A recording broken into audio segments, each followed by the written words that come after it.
So yeah, let's do a chapter review for Dragon Ball Super 37, chapter 37. Let's try and do this quick so I can go to sleep.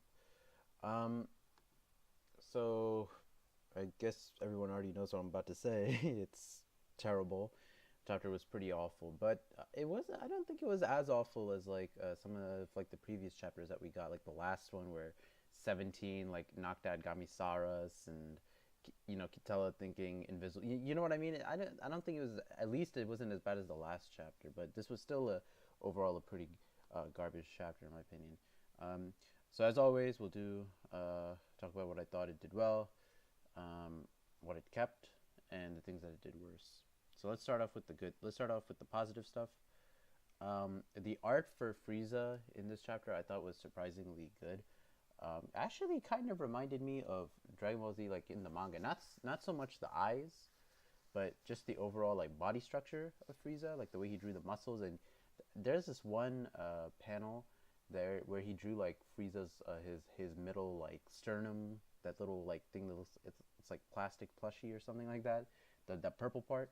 He drew it actually surprisingly a little big, which was which I liked because usually when we see it in the anime, in Super's anime or in the revival of F film, it was always drawn like kind of small, like a hexagon almost. But this one, it's like a big like the head of like a Protoss from StarCraft or something, which I did like. So the art for Frieza I thought was surprisingly good, and I say surprisingly because the art as of late has been pretty terrible. But the art for Frieza I thought was surprisingly good.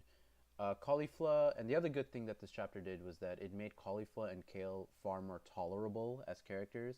Whereas it was annoying to hear Caulifla's voice always speaking like in an excited tone over and over again in the anime, and with Kale, like she was just annoying because she's like, "You can't hurt Oni-san or Oni-chan or whatever the fucking Son Goku, Son Goku, ah, and like all this dumb, like, oh, I'm so weak bullshit.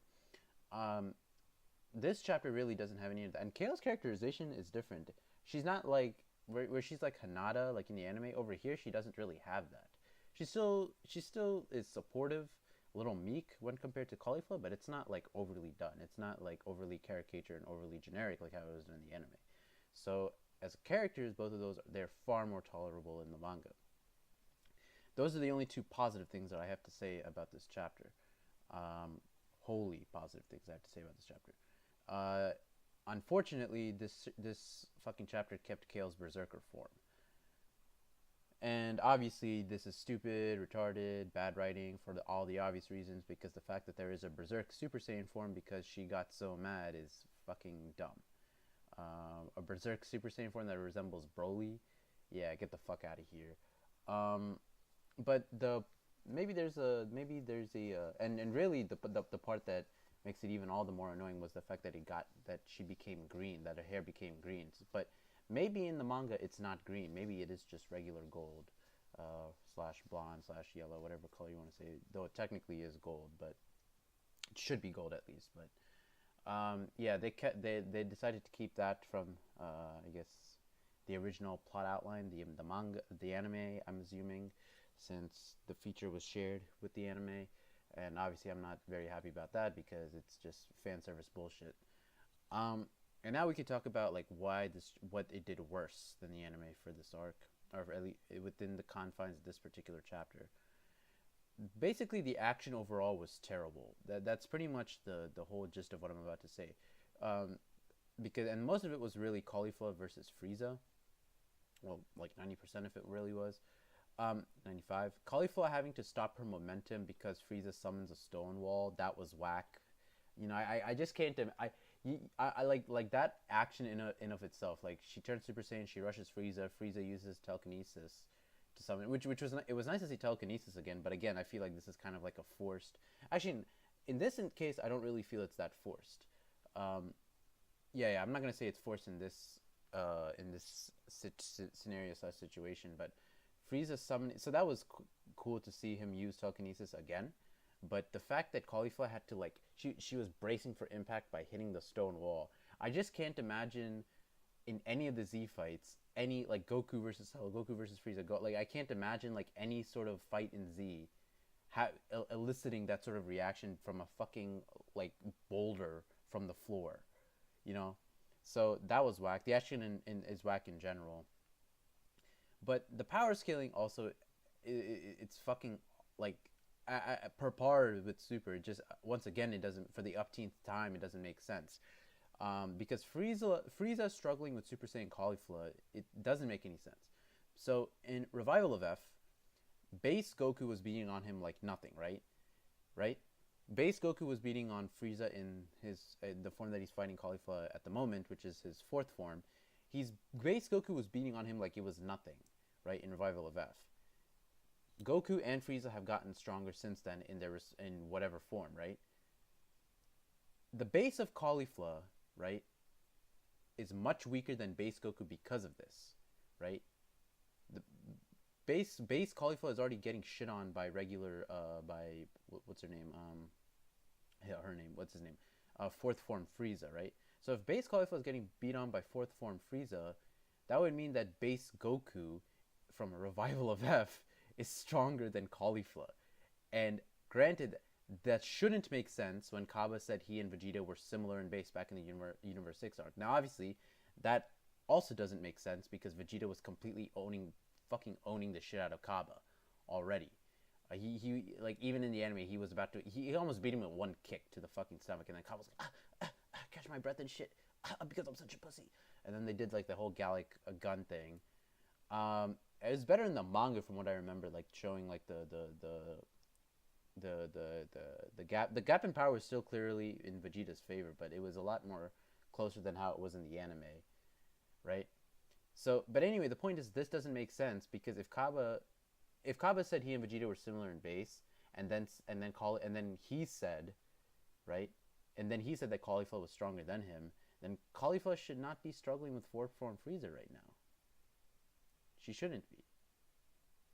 She should be doing what base Goku in Revival of F did to fourth form Frieza, right? Because apparently Universe 6 Saiyans apparently there was a quote where Universe 6 Saiyans in their base are much stronger than Universe 7 Saiyans, which I can believe, at least compared to the average like Bardock or someone. Yeah, sure, I can believe that, but when you have nonsensical, incorrect, contradictory powers like showcasing like this, then yeah, it doesn't make sense.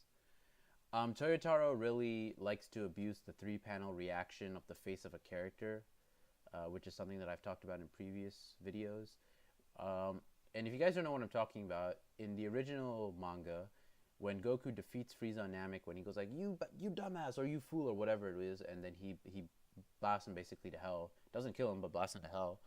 In the manga, there's a 3-panel layout of Frieza's face before he gets blasted, and it's like zooming in on his face. And the anime actually, I think, did a pretty good job of like, what's the word, recapturing that sort of angle and paneling. Even though it's an anime, well, it's not paneling, but it captured the motion of Goku's ki attack well in when they did that scene. And Toyotaro, for whatever reason, in Dragon Ball Super, the manga as a whole, has just been abusing that 3-panel reaction in the face, and it really, really, really sucks because there's no weight, there's no impact, there's no oomph or really natural feeling, flowing motion behind when he does that. And what I'm talking about with respect to this chapter was Caulifla's reaction to Frieza when he transforms into Golden Frieza. He goes like, "Wow, you're all shiny and golden now." It's like a 3-panel thing of zooming in on her face. And it's not effective paneling, and it's not an effective layout of showcasing Caulifla's reaction. And for some reason, the power scaling Super Saiyan Caulifla isn't getting absolutely wrecked by Golden Frieza, which makes no sense to me because Super Saiyan Blue Goku, for the most part, was getting wrecked by Golden Frieza in both Revival of F and Dragon Ball Super. And the action still sucks. So basically, Caulifla versus Frieza sucks because the action sucks and the power scaling makes no sense. And obviously, if those two things fail, then your fight sucks. But there's a line of dialogue that Frieza also has in the chapter. He says the joy of tormenting Saiyans. While not 100% wrong, this seems to be excessive in characterization. He didn't torment Saiyans when he employed them in Z, with the exception of King Vegeta, perhaps. Yeah, because I remember, like, at least you know, you have to wonder how Vegeta and Frieza, like, they came, you know, why Vegeta isn't getting like whipped by Frieza, King Vegeta isn't getting whipped by Frieza like every day, you know. I wonder, like, you have to imagine that Frieza did some terrible shit to King Vegeta. Um, Maybe beat the shit out of him once and that was it. But he never really tormented Saiyans in the past. Now, granted, ever since he lost to Goku, I can understand the hatred for Saiyans. He lost to Goku and then he lost to Trunks. The reason he killed them was because of the Super Saiyans, so he hates Saiyans and he hates Super Saiyans because of that. I can understand that. But the joy of tormenting Saiyans specifically, I don't know. That just seems to be way excessive in caricature characterization. It doesn't seem 100% natural to his character. Then Frieza has this quote about how base Kale is her hits stung a bit more than Caulifla as a Super Saiyan, and that really that's just nonsensical power scaling. Come on, are you kidding me? You're going to tell me that a transformation that Kale had to learn, right? And she didn't even transform, and her hits stung a little more than Super Saiyan Caulifla. Super Saiyan Caulifla. I can understand base Caulifla. If you want to make Kale stronger than Caulifla, okay, fine, that's straight. But base Kale hits stung a little more than Super Saiyan Caulifla? I mean, you have to be on some, like, 69th strain of fucking weed and 108th, like, pack of fucking crack or some shit to even think that makes any sort of fucking sense. Base Kale is stronger than Super Saiyan Caulifla? Get the fuck out of here. Frieza keeping Caulifla in the air with his little finger beams, that was garbage as fuck. Mainly because she was just bouncing off of them like she was rubber. And if anyone remembers anything about Z, you know, these are piercing, fucking quick little attacks, not little things that, not pew pew pew. You know, there was even the sound effect that, like, it was like pew, like PEW, and Caulifla was just getting hit by the shit in the air and just bouncing off and bouncing like it was like fucking Majin Buu or Botama or some shit like that. That was garbage.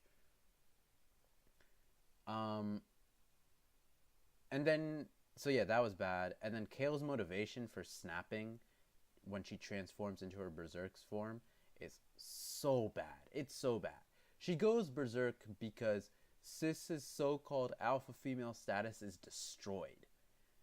And you compare this to other previous motivations, like Krillin getting killed, Trunks reacting to Gohan's death, at least in the anime special, not in the manga. He's already a Super Saiyan, and we can already assume that he was just so hurt by the loss of life, and Gohan was all he had left in the original manga, because Gohan obviously doesn't die in the manga. Gohan dies in the manga. Future Gohan dies in the manga, but not before he sees Trunks transform into a Super Saiyan. Think about Vegeta just not giving a fuck about anything anymore. You know what I mean? All these Gohan feeling, well, at least in an anime filler, Gohan feeling so angry at, like, his own uselessness, which is why it was actually okay with Kale in the anime. Like, her motivation made sense in the anime because it was basically the same thing as Gohan, and that's fine. But here she's getting berserk because Sis's so-called alpha female status was destroyed, and that's, you know, prime Toriyama from 1984 to 1995 or 1989, or I should really say 19. What is it? When did Super Saiyan come out? 1993, right? So from 1993 to 1995, Toriyama's just like rolling in his grave. And KO now is so strong, and here once again we go with the nonsensical power scaling. She's beating on Golden Frieza, right? She catches Super Saiyan Blue Goku by surprise, and then Vados calls her dangerous, that she can somehow be, like, the tournament is the least of their worries. What the fuck? Get the fuck out of here. Get the fuck out of here. Somehow there's like this Universe 6 random ass Super Saiyan transformation that no other Universe 6 Saiyan has, right? Which is obviously an homage to Broly, and somehow it challenges the power of the gods.